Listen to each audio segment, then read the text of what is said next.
దాన్ని పక్కన పెడితే నాకు కొన్నాళ్ళ క్రితం పార్టీ మిత్రుడు మా స్టేట్ కిసాన్ మోర్చా అధ్యక్షులు కుమారస్వామి గారు ఇటు ఈ రకంగా శ్రీధర్స్ ఇన్స్టిట్యూట్ ఒకటి ఉంది, కాంపిటేటివ్ ఎగ్జామ్స్ కి ట్రైన్ చేస్తుంటారు.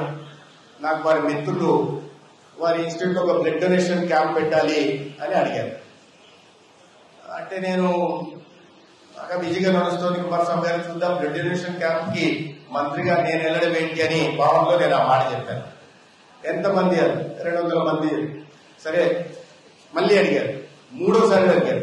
కుమారస్వామి గారు అడుగుతున్నాను మూడోసారి అంటే ఇది చాలా ముఖ్యమైనదే ఉంటుంది అని మనసులో సరేలేండి అని చెప్పాను. అన్యమనస్కంగానే సరే అన్నా.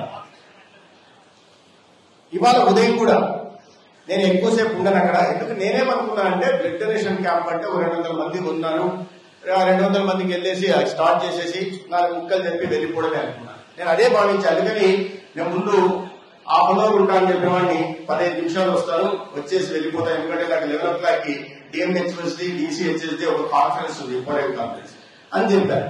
కానీ నాకు లోపలికి వచ్చిన తర్వాత చూసిన తర్వాత ఈ కార్యక్రమం 15 నిమిషాలు కాదు, 2 గంటలు గడపాల్సిన కార్యక్రమం.